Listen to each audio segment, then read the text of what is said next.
Once upon a time, in a quiet little village at the edge of a forest, there lived a widow and her two daughters. Their cottage was humble, with ivy creeping up the stone walls and a small garden that glowed gold when the sun set over the hills. The elder daughter, Clarice, was the very image of her mother, sharp-tongued, proud, and vain. The widow loved her dearly, too dearly, and could see no fault in her.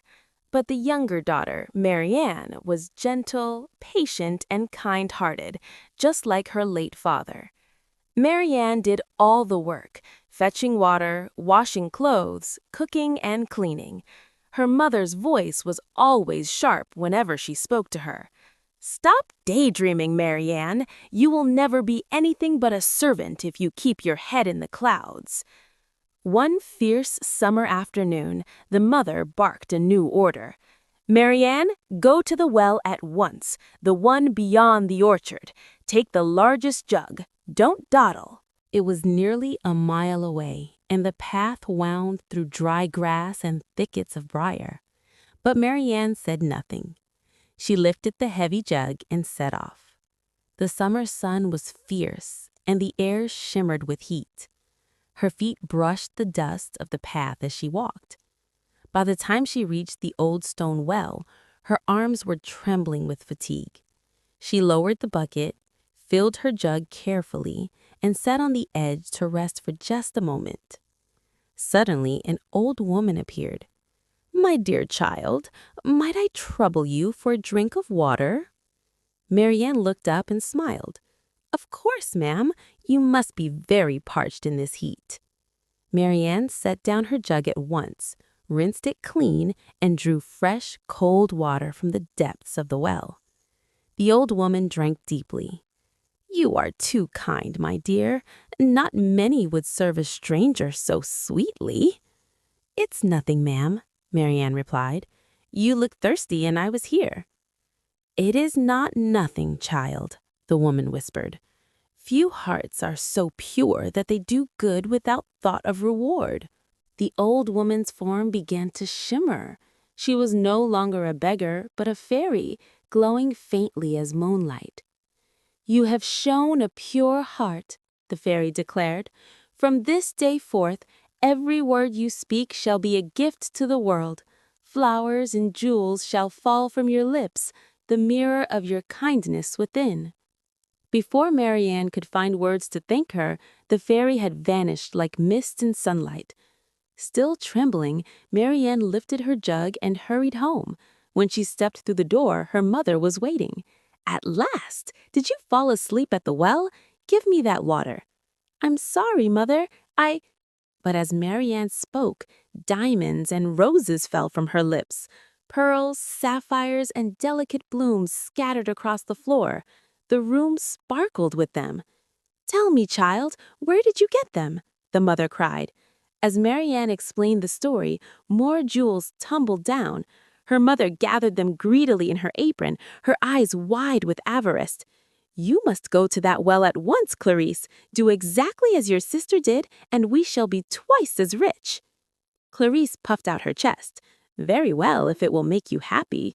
When she saw the pile of diamonds glittering on the table, her reluctance vanished, replaced by greed. Clarice set out, but the journey was not pleasant for her. The dust clung to her shoes, and the heat made her flush with irritation.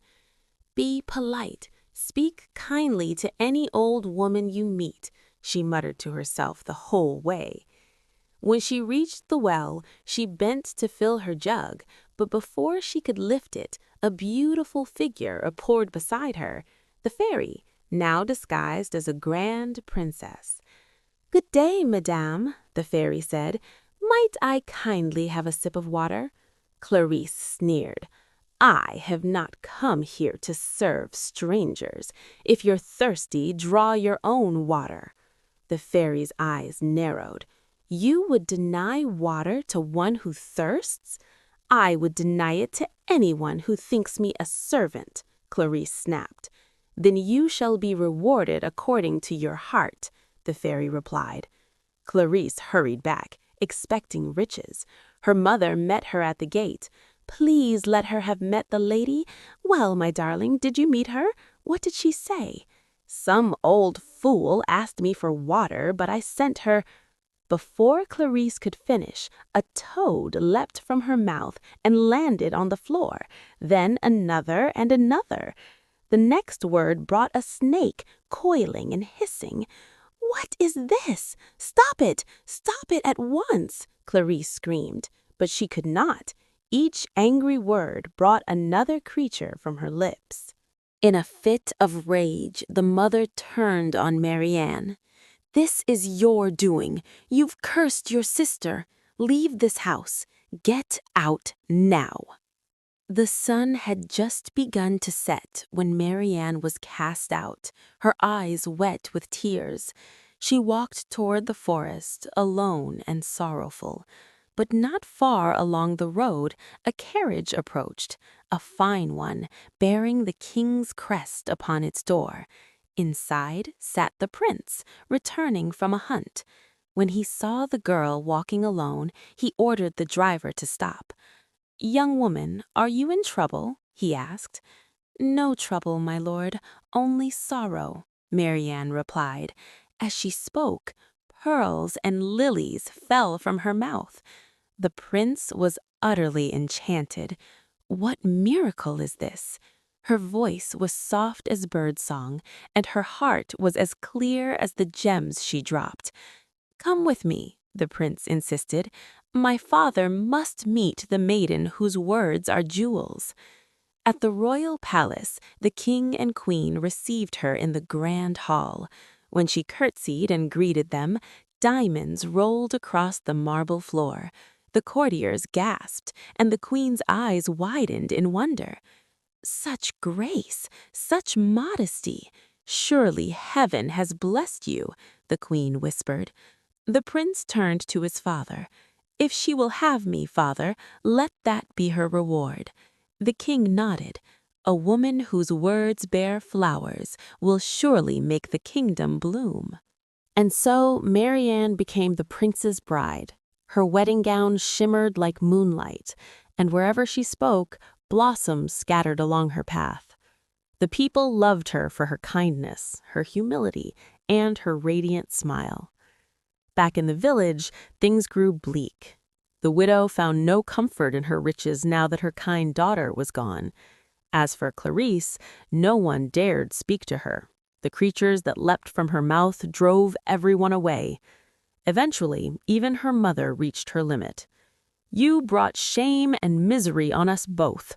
Leave this house and never return." Clarice fled into the woods, weeping and cursing. She wandered, friendless and unloved, until at last she vanished from the world. Years passed.